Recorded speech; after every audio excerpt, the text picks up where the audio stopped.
me go on. Don't be too quick. It is not too quick for me. Shri Raghav Chadha, 14 minutes. 1-4. Sir, आज मैं सिर्फ 2 करोड़ दिल्ली वासियों की ओर से नहीं बल्कि 135 करोड़ भारतवासियों की ओर से बोलने के लिए खड़ा हुआ हूं। सर, इससे ज़्यादा असंवैधानिक, गैर कानूनी कागज़ का टुकड़ा एक बिल के माध्यम से शायद ही आज से पहले कभी संसद भवन के भीतर लाया गया होगा। और अपना वक्तव्य शुरू करने से पहले मैं महाभारत के एक अंश का वर्णन करना चाहूँगा जिसे रामधारी सिंह दिनकर ने एक बहुत ही महत्वपूर्ण कविता में लिखकर बताया है, जिसमें भगवान श्री कृष्ण एक शांति दूत बनके पांडवों की ओर से हस्तिनापुर जाते हैं शांति का प्रस्ताव लेकर।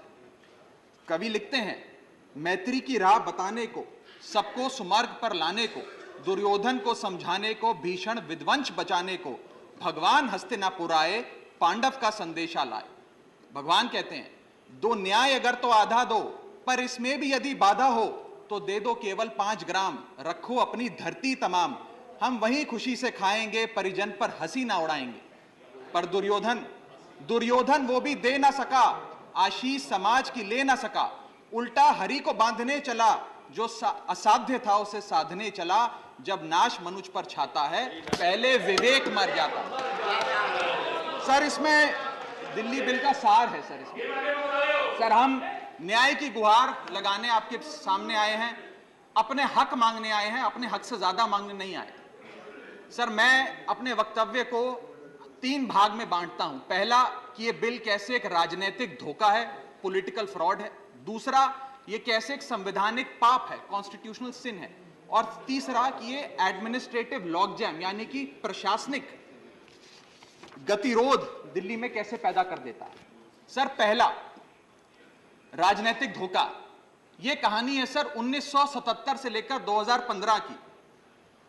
लगभग 40 साल का लंबा संघर्ष भारतीय जनता पार्टी ने दिल्ली में पूर्ण राज्य का दर्जा स्थापित करने के लिए किया। 1977 में जब 3rd मेट्रोपॉलिटन काउंसिल दिल्ली में था, उसमें जनता पार्टी की सरकार थी। उन्होंने मता पास कर कहा कि दिल्ली को पूर्ण राज्य का दर्जा बनाएंगे। लगातार पूर्ण राज्य की दर्जे की मांग करते करते करते करते ये 1989 का लोकसभा का मैनिफेस्टो में बीजेपी का लाया हूं। 1989 के मैनिफेस्टो में पेज नंबर 361 पे पॉइंट नंबर 10 पे ये कहते हैं, grant statehood to UT of Delhi. यानी कि 1989 से लेकर लगातार ये लोग दिल्ली को पूर्ण राज्य का दर्जा दिलाने की मांग करते रहे। यहां तक कि जब 1991 में कांग्रेस की सरकार ने दिल्ली में विधानसभा का गठन किया, उससे भी ना पर्याप्त मानते हुए लाल कृष्ण अडवाणी जी, मदन लाल खुराना जी सबने बयान दर्ज कराए कि यह भी दिल्ली के साथ न्याय नहीं है, दिल्ली को पूर्ण राज्य का दर्जा मिलना चाहिए और हम इसके लिए आंदोलन चलाएंगे। और लगातार इन लोगों ने संघर्ष किया, आंदोलन किया। सर, 1999 में फिर अपने मैनिफेस्टो में बीजेपी ने, ये 1999 का मैनिफेस्टो है, ये जारी कर कहा कि हम दिल्ली को पूर्ण राज्य का दर्जा देंगे। Page number 132 point number 31, we will give full statehood to Delhi. Sir, इन लोगों ने बड़ा आंदोलन चलाया, संघर्ष किया, सड़कों पे लाठियां खाई, न जाने क्या क्या किया दिल्ली को पूर्ण राज्य का दर्जा दिलाने के लिए। और अंततः वो दिन आया जिस दिन वाजपेयी सरकार के उप प्रधानमंत्री आदरणीय लाल कृष्ण अडवाणी जी इस सदन के भीतर एक बिल लाए, द कॉन्स्टिट्यूशनल अमेंडमेंट बिल 2003, जो दिल्ली को पूर्ण राज्य का दर्जा देता है। यह बिल अडवाणी जी इस सदन के भीतर लाए और कहा कि दिल्ली को अधिकार देने की जरूरत है, दिल्ली को पूर्ण राज्य का दर्जा भाजपा दिलाएगी। यहां भी बात खत्म नहीं होती सर। इसके बाद 2013 के अपने मैनिफेस्टो में बीजेपी ने कहा हम पूर्ण राज्य का दर्जा देंगे। इनकी जून 2013 में नेशनल एग्जीक्यूटिव की मीटिंग हुई, उसमें मता पास कर कहा हम दिल्ली को पूर्ण राज्य का दर्जा देंगे। यहां तक कि इनके सांसद डॉक्टर हर्षवर्धन ने बयान दिया कि जब आदरणीय नरेंद्र मोदी जी देश के प्रधानमंत्री बनेंगे हम दिल्ली को पूर्ण राज्य का दर्जा देंगे। ये इन सब ने सर लगातार बातें कही और दिल्ली को पूर्ण राज्य का दर्जा दिलाने की मांग लगातार भारतीय जनता पार्टी दिल्ली वालों के सामने रखती रही। सर, ये बिल सिर्फ संविधान का और लोकतंत्र का अपमान नहीं है, ये बिल लाल कृष्ण अडवाणी जी का, अटल बिहारी वाजपेयी जी का, मदन लाल खुराना जी का, सुषमा स्वराज जी का, अरुण जेटली जी का, सबका अपमान करने का और उनके 40 साल के संघर्ष को मिट्टी में मिलाने का काम करता है। सर, मैं माननीय गृह मंत्री जी का बयान लोकसभा में सुन रहा था। उन्होंने कहा कि नेहरू जी ने, पंडित नेहरू ने यह बात रखी थी कि दिल्ली को पूर्ण राज्य का दर्जा नहीं मिलना चाहिए।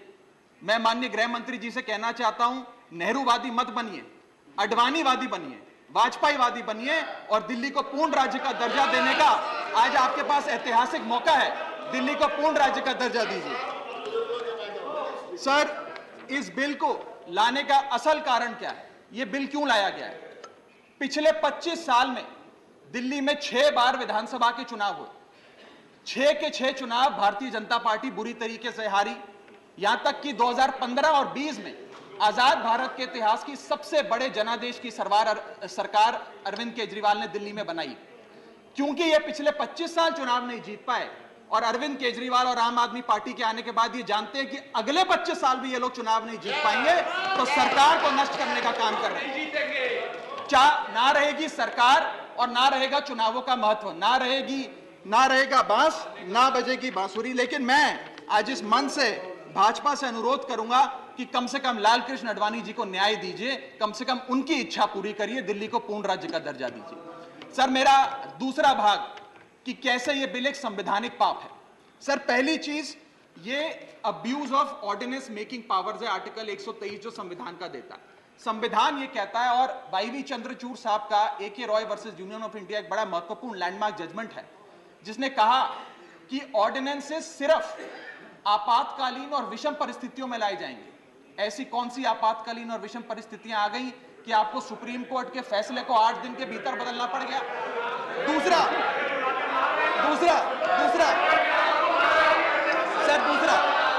देखिए सुप्रीम कोर्ट की दूसरा बिंदु, यह सुप्रीम कोर्ट का अपमान है। सुप्रीम कोर्ट के फैसले को 8 दिन के भीतर 5 जजों के संवैधानिक पीठ के सर्वसम्मति के फैसले को बदल के आज भारतीय जनता पार्टी ने एक मैसेज दिया है कि हम सुप्रीम कोर्ट को भी चैलेंज करते हैं, सुप्रीम कोर्ट के फैसले को भी नहीं मांगते। आपको जो ऑर्डर जारी करना है करो, हम चंद दिनों के अंदर ऑर्डिनेंस लाकर उस फैसले को बदल देंगे। They have challenged the majesty of the honourable supreme court. Sir, और मैं आपको यह कहना चाहता हूं कि आजकल जो ऑर्डिनेंस लाने की जो एक फेटिश इस सरकार ने देखी, चाहे वो लैंड एक्विजिशन बिल हो, चाहे वो फार्म बिल हो, चाहे ईडी के डायरेक्टर का एक्सटेंशन हो, जो ये सारी चीजें ऑर्डिनेंसेस के माध्यम से इन्होंने करी थी, इस बिल का हश्र भी वही होगा जो सारे पुराने बिलों का हुआ था। सर, थर्ड बिंदु कि कैसे ये बिल संघीय ढांचे को एरोड करता है। हमारा भारत का संविधान और सुप्रीम कोर्ट का 2023 का 2018 का संवैधानिक पीठ का फैसला कहता है कि दिल्ली के पास एक यूनिक फेडरल आइडेंटिटी है, यूनिक कॉन्स्टिट्यूशनल आइडेंटिटी है, और भारत का संविधान जो हमें संघीय ढांचा देता है, जो शक्तियां देता है, उन शक्तियों को एनक्रोच करने का काम यह सरकार करती है, हमसे अफसरशाही और तमाम शक्तियां छीनकर। मैं आपको सुप्रीम कोर्ट का वो एक वाक्य पढ़ के सुनाना चाहूंगा। The majority in the 2018 constitutional जज bench held that while the NCT of Delhi could not be accorded with the status of a state, the concept of federalism is applicable to Delhi. हम पूर्ण राज्य नहीं है, लेकिन फिर भी राज्य का दर्जा एक संघीय ढांचे के परिप्रेक्ष्य में दिल्ली को मिलता है। उसके बाद सर, इन लोगों ने तो कमाल ही कर दिया। आज बिना संवैधानिक संशोधन लाए संविधान को बदल दिया, मात्र एक एक्ट ऑफ पार्लियामेंट से, जो आज तक शायद भारत के इतिहास में कभी नहीं हुआ। सर, इसके बाद यह बिल पार्लियामेंट्री अंडरमाइन करता है प्रिंसिपल्स ऑफ कलेक्टिव रिस्पांसिबिलिटी को। भारत का संविधान कहता है सर कि परमानेंट एग्जीक्यूटिव और पॉलिटिकल एग्जीक्यूटिव मिलके लेजिस्लेचर के प्रति जवाबदेही होंगे। ये प्रिंसिपल ऑफ कलेक्टिव रिस्पांसिबिलिटी है। इसमें से परमानेंट एग्जीक्यूटिव यानी कि अफसरशाही को छीनकर ये पूरी तरीके से कलेक्टिव रिस्पांसिबिलिटी का प्रिंसिपल, जिसपे सरकारें चलती हैं इस देश में, उसे ध्वस्त करता है। और आखिरी बिंदु संवैधानिक अपराध का, ये ट्रिपल चेन ऑफ अथॉरिटी को तार तार करता है sir. Triple chain of accountability ये होती है कि अफसरशाही की जवाबदेही मंत्री को, मंत्री की जवाबदेही लेजिस्लेचर को, और लेजिस्लेचर की जवाबदेही जनता को। इसमें से अगर आप अफसरशाही हटा देते हो तो फिर जवाबदेही की जो ये ट्रिपल चेन ऑफ अकाउंटेबिलिटी ध्वस्त हो जाती है। तो ये काम करके संवैधानिक अपराध एक प्रकार से सरकार ने किया है। सर मेरा आखिरी भाग, ये कैसे एक एडमिनिस्ट्रेटिव हाराकिरी, एक एडमिनिस्ट्रेटिव गतिरोध पैदा करता है। ये कहता है सिर्फ उपराज्यपाल ही ट्रांसफर पोस्टिंग करेंगे एक समिति के माध्यम से, यानी कि अफसर अब मुख्यमंत्री के नहीं सुनेगा, मंत्रियों की नहीं सुनेगा। अगर अब दिल्ली में किसी के घर में बिजली नहीं आ रही, पानी नहीं आ रहा, किसी के बच्चे का स्कूल में दाखिला नहीं हो रहा, तो वो उपराज्यपाल के पास जाएगा, अपने मंत्री मुख्यमंत्री के पास नहीं जाएगा। क्या लोग जानते हैं उपराज्यपाल कहां रहता है? उपराज्यपाल कौन सी विधानसभा से चुनाव लड़ा, उपराज्यपाल ने कौन सा चुनाव जीता? लेकिन सारी शक्तियां एक चुनी हुई सरकार से निकालकर उपराज्यपाल को देता है। ये आगे कहता है सर ये बिल कि हम एलजी को सोल डिस्क्रिशन देते हैं, स्वयं के विवेक से फैसले लेने की तमाम शक्तियां। आज तक उपराज्यपाल और गवर्नर काउंसिल ऑफ मिनिस्टर्स की एड एंड एडवाइस से बाध्य थे, लेकिन यह बिल उपराज्यपाल को सुपरसीडिंग पावर देता है। आगे सर यह बिल जितने भी ब्यूरोक्रेट्स हैं उन्हें एक जुडिशियल अथॉरिटी बना देता है। यह कहता है अफसरशाही तय करेगी कि मंत्री का फैसला सही है कि मंत्री का फैसला गलत है, और अगर अफसर को मंत्री का कोई फैसला पसंद नहीं आया तो अफसर मंत्री का फैसला लागू करने से मना कर सकते हैं। और सर यह बिल अथॉरिटी, कमीशंस और कॉरपोरेशंस बनाने की, तमाम गठन करने की, नियुक्ति करने की शक्तियां सारी की सारी केंद्र सरकार को दे देता है, यानी कि सरकार की चाबी एक प्रकार से केंद्र सरकार को हाथ में पकड़ा देता है। सर माननीय गृह मंत्री जी ने कहा था कि आम आदमी पार्टी एक सुपारी सी जितनी पार्टी है, एक सुपारी जितनी छोटी सी पार्टी है। सर ये वो सुपारी जितनी पार्टी है जो आजाद भारत के इतिहास का फास्टेस्ट ग्रोइंग पॉलिटिकल स्टार्टअप कहलाती है। ये वो सुपारी जितनी पार्टी है जिसने 3 बार भाजपा को दिल्ली में हराया और 2 बार 2015 और 20 में आजाद भारत के इतिहास की सबसे बड़ी जनादेश की सरकार बनाई। ये वो सुपारी जितनी पार्टी है जिसने पंजाब में भाजपा को लगभग शून्य पर लाकर खड़ा कर दिया। ये वो सुपारी जितनी पार्टी है जो 10 साल में राष्ट्रीय पार्टी बनी। ये वो सुपारी जितनी पार्टी है जिसके 161 विधायक और 11 सांसद है, और ये वो सुपारी जितनी पार्टी है जिसका काम देखने के लिए first lady of United states of America और यूनाइटेड जनरल के पूर्व प्रमुख बान की मून आते हैं। सर मैं आज अपने साथी जो आंध्र प्रदेश और उड़ीसा की सरकार चलाते हैं उन्हें कहना चाहूंगा, आपकी जरूर कुछ मजबूरियां रही होंगी जिसके चलते आपने ये फैसला लिया इस सरकार के इस बिल का समर्थन करने में। कुछ तो मजबूरियां रही होंगी, यूं ही कोई बेवफा नहीं होता।